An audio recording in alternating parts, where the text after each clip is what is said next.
Ciao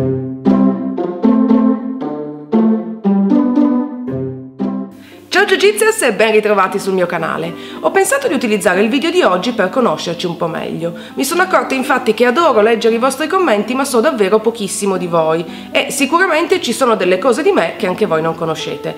Quindi mi sono detta, perché non utilizzare un classico video tag di YouTube come i 50 Facts, ovvero le 50 cose di me che non sapete, per conoscerci meglio. Con la differenza che invece di condividere 50 cose ne condividerò 30, perché 50 mi sembravano veramente tantissime, e vorrei davvero che nei commenti ognuno di voi scrivesse almeno una cosa di sé che io non so, in modo da conoscerci tutti un po' meglio alla fine di questo video. Perciò cominciamo con le 30 cose di me che probabilmente non sapete. Forse non tutti sapete che il mio nome è Giuliana, anche se gli amici mi chiamano normalmente Giulie oppure Giù. Il soprannome Jiu-Jitsu invece è opera della mente perversa della mia amica Antonella, che 1 milione di anni fa ha deciso di giapponesizzare il mio nome. Questo perché dopo un viaggio in Giappone avevo sviluppato una vera ossessione per la cultura nipponica. L'ossessione poco per volta è svanita o si è ridotta, invece il soprannome è rimasto, tant'è che è diventato anche il nome di questo canale di YouTube, del mio blog e anche il mio nome su tutti i miei social network. Sono alta 1,59 m. Anche se normalmente dico 1,60 m e anche se sulla mia carta d'identità sono riuscita a far scrivere 1,61 m.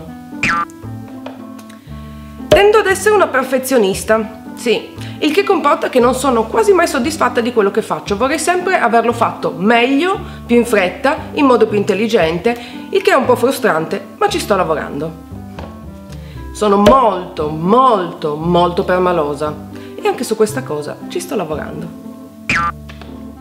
Ho una pessima memoria ed è per questo che vivo in un universo popolato di post-it promemoria e che faccio liste praticamente per ogni cosa, liste che poi puntualmente dimentico di guardare.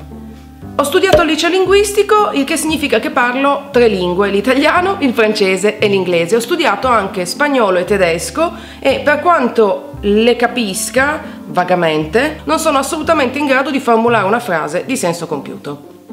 Da bambina sognavo di diventare scrittrice e quindi passavo tutto il mio tempo a immaginarmi delle storie, ma soprattutto a riempire quaderni su quaderni di scarabocchi illeggibili, perché nella mia mente di bambina uno scrittore doveva scrivere anche se non aveva nulla da dire e anche se il linguaggio utilizzato nella scrittura era incomprensibile, per cui da qualche parte a casa di mia madre ci saranno ancora tantissimi quaderni riempiti di scarabocchi, un'opera prima un po' surrealista.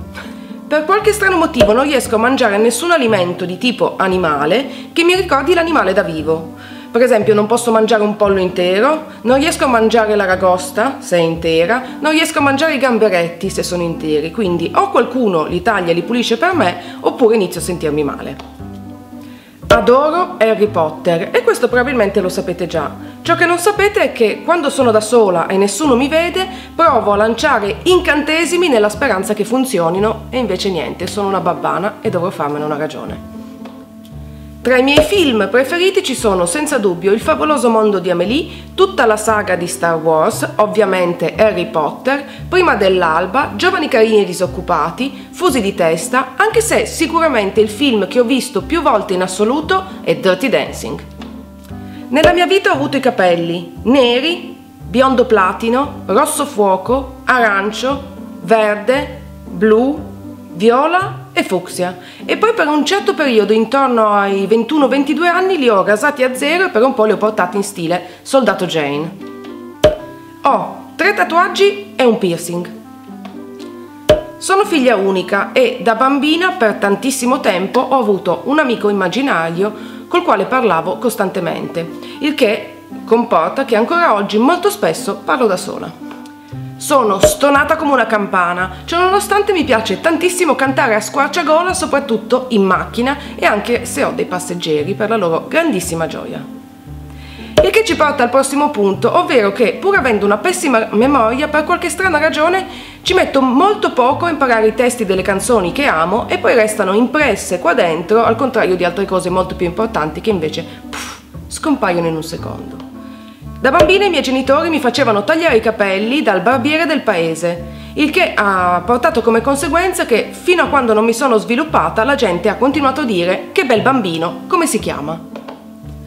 Ho imparato a leggere l'ora soltanto a 13 anni e solo grazie all'aiuto della mia amica Alessia. Fino a quel momento sono sopravvissuta con gli orologi con l'ora digitale. Ogni tanto ho dei piccoli problemi a riconoscere la destra dalla sinistra, quindi non chiedetemi mai indicazioni quando mi incontrate per strada. Soffro il mal d'auto e sono una pessima passeggera. Mimo il gesto del freno, continuo a dare indicazioni non richieste, mi agito, mi aggrappo, quindi sono l'incubo di qualsiasi guidatore. Sono la persona più pigra del mondo. Ho paura di tutti gli animali dotati di ali, dall'aquila fino al moscerino. Tutto ciò che ha le ali mi terrorizza, quindi se per caso sulla spiaggia un gabbiano si avvicina mi vedrete scappare urlando. Stessa cosa con piccioni, libellule, farfalle, tutto ciò che ha le ali mi terrorizza, tranne gli aerei. Ho la R moscia da sempre e per un certo periodo ho anche cercato di correggerla, ma non c'è stato verso e quindi ne faccio un po' il mio marchio di fabbrica. Sono un'ipocondriaca che detesta prendere medicine, il che è una coppiata abbastanza bizzarra, perché ogni volta che ho un piccolo sintomo che non riesco a mettere a fuoco penso di essere in fin di vita, ma mi rifiuto categoricamente di prendere qualsiasi tipo di medicina. Londra è la città che amo di più al mondo. Il mio colore preferito cambia spessissimo, tendo ad essere un po' monomaniaca. Quando mi piace un colore compro ogni cosa in quella tinta fino a quando non mi stufa e ricomincio con un altro colore. Da ragazzina ero campionessa di rutti e riuscivo a dire con i rutti parallelepipedo e Wyoming e ancora adesso non me la cavo male. Il mio piatto preferito sono le lasagne. Mi piacciono talmente tanto che mio marito mi ha soprannominata Garfield. Odio la montagna e in generale tutti i posti che la gente normalmente trova rilassanti per me sono fonte di grande ansia. Il mio peggior incubo è una vacanza in uno chalet in montagna. D'altro canto però adoro l'altezza, anche se detesto camminare.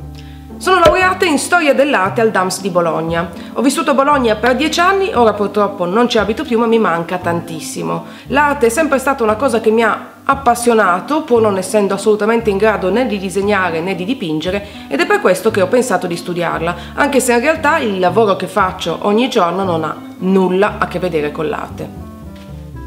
E questi erano 30 cose di me che probabilmente non sapevate. Ora è il vostro turno, mi raccomando, lasciate nei commenti almeno una cosa di voi che io non so, così potremo davvero tutti conoscerci meglio.